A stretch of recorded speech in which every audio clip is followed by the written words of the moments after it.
What's going on, guys? So getting into Captain Marvel spoiler talk. Finally, we're gonna talk spoilers and not holding anything back. So that's the spoiler one right there in case you didn't know. So just to get into everything, there's a lot of things I want to cover in this video. I want to talk about how we learned where her powers came from, how that ties into Avengers Endgame, Nick Fury losing his eye. Ain't a whole lot to say about that. It happened the way it happened, and okay. But more so I want to get into what I mentioned in the last video, my comments about the film serving its purpose. Just real quick on that, I feel like when I said the film is serving its purpose, it doesn't say that it's a bad film. It says that Marvel films have a certain standard that they hold above many other films, much because of their track record.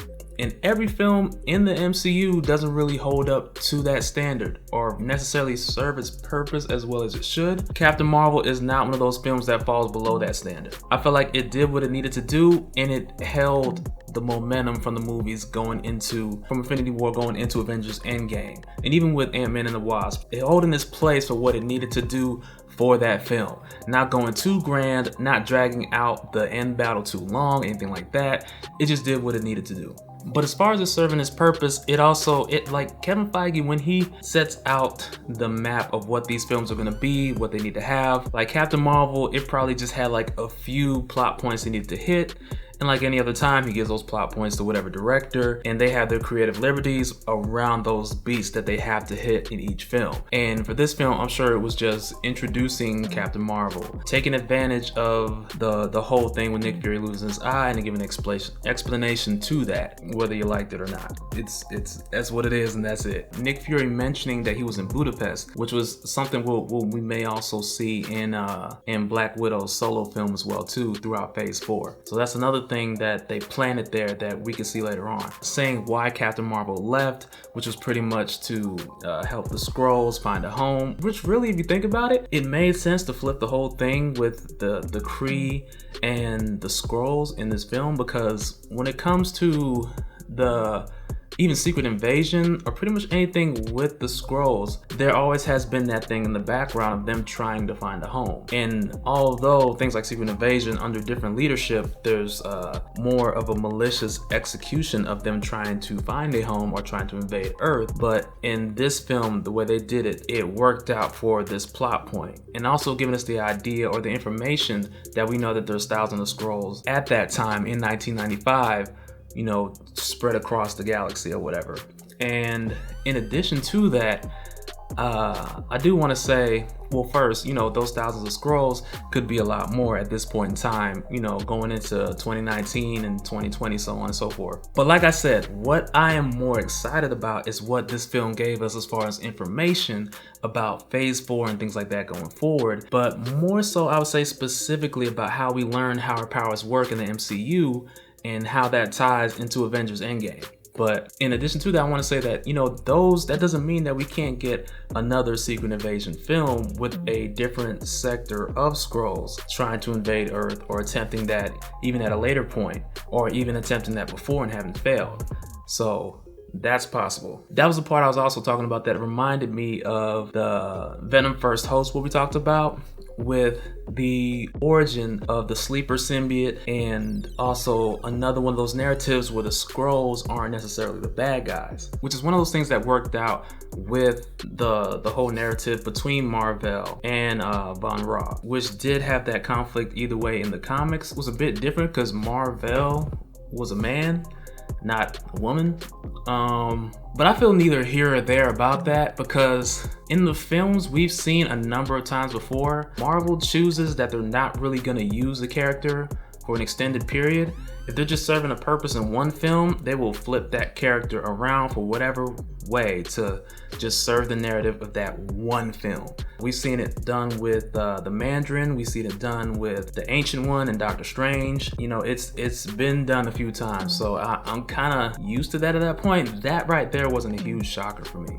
So as far as getting into the powers of Captain Marvel, and starting with Marvel, who was using the Tesseract to find or develop this core to power these ships, so for the military or whatever, so they can hit light speed. And with her doing that, she had her base, which was cloaked, so that she could actually use that technology to help out the Skrulls, who were a portion of the Skrulls who were hiding so that they can find another home. But with her doing that and also taking Carol Danvers to do the test flight or whatever, and on that test flight, and you had the whole incident where Carol Danvers ended up blowing up the core because she saw Mar-Vell was trying to do it and she couldn't let the Kree get it.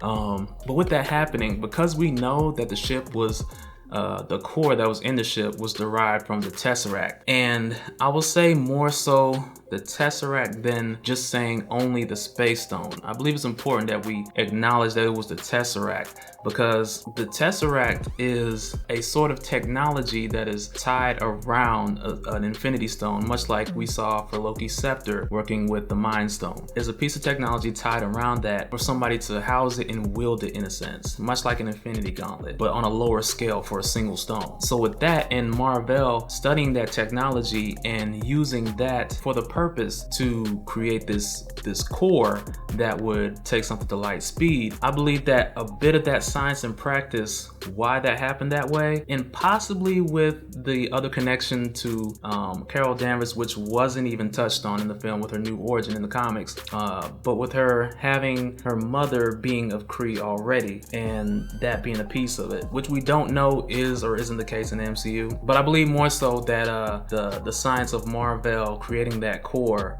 is what actually caused her to absorb that power with that explosion. And the reason why I say that is because if you think about Captain America, the first Avenger, if that wasn't the case, you know, the whole thing with Mar-Vell and her science of the Tesseract being, you know, the reason why Mar-Vell absorbed it, and you think about the whole case with Captain America the First Avenger, with it purposely being weaponized and not made into like an engine or anything, but with it purposely being weaponized, if that's not the case, you know, the things I just mentioned, then in Captain America the First Avenger, pretty much everybody who got shot with the Tesseract technology would have been turned into Captain Marvel, and World War II would have been a mess. So that's why I'm going with the whole idea of the core being designed with Tesseract technology with the intention of light speed or warp for the warp core, and not just the Tesseract explosion, whatever that made her that, because Captain America First Avenger would have been much different had it been just the same thing happening to Carol Danvers. But even to go a step further with that,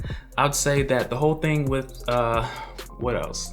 With Loki's scepter, just using that as an example again, because Loki's scepter once again met with the right technology, because initially that housing, the scepter, not just the Mind Stone, but the housing, was meant for it to control people's minds and manipulate others, which is what it did to Loki, which they say now is canon. Fan theory before turned to canon. Loki was manipulated back then, and that's why he was, I guess, so devious back then. Yeah, so with the scepter being designed for that and housing the Mind Stone, you have the same thing when the scepter was put with the right technology when it was applied to Tony Stark and Dr. Banner's technology, and it came together and created Ultron, filling in the gaps, creating Ultron because it was applied with the right technology. And that's why you got a much different result. Because had the scepter, Loki's scepter, just been able to do everything that we seen it do later on, when Loki tried to use the scepter on Tony Stark, applying the scepter to his arc reactor in the first Avengers film, then in that case, we would have just got Ultron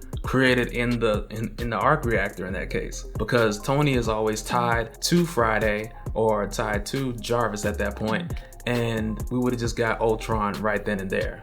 But it's like Banner said in Avengers Infinity War, Vision was comprised of not just himself, but also Tony, also Banner, and a number of things. Also Ultron as well, who was still in Vision at the time of Infinity War.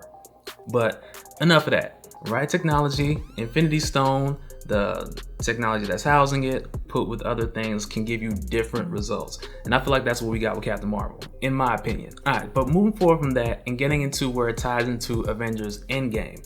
So getting to Avengers Endgame, knowing the origin of Captain Marvel's powers, that they tie into the Space Stone and they tie into the Tesseract. So in this case, you pretty much have Captain Marvel, whose abilities derive from the things that you would get from the Space Stone or the Tesseract.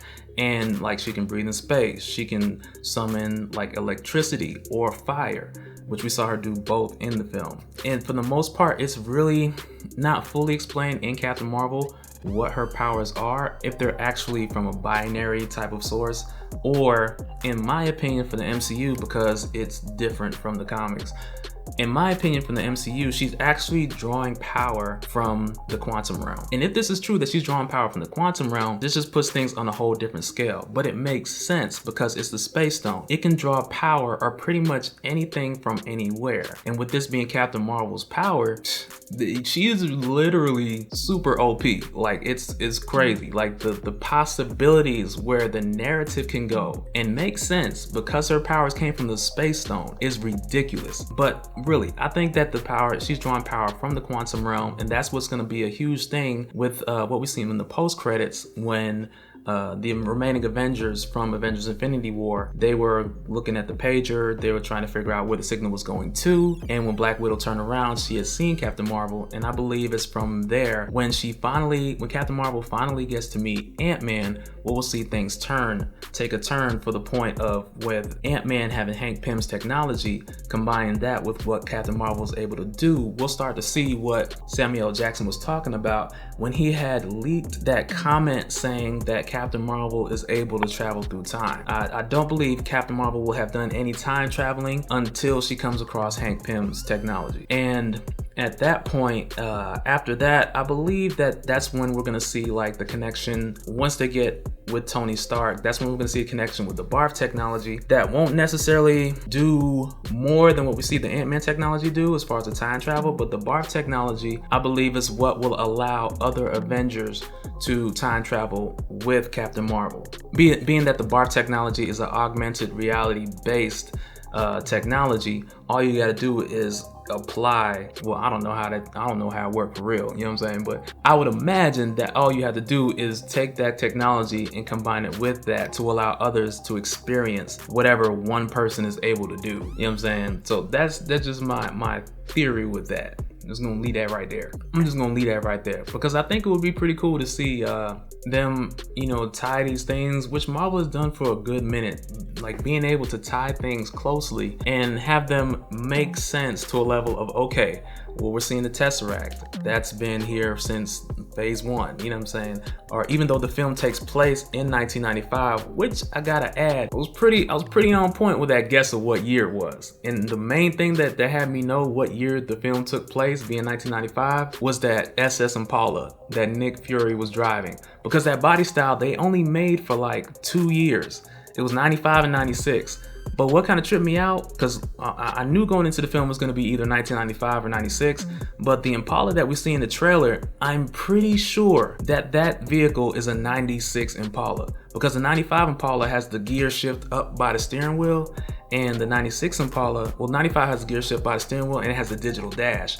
The 96 Impala has it down in the middle, plus it has the analog dash on the 96, and it really looked like a 96, that one in particular.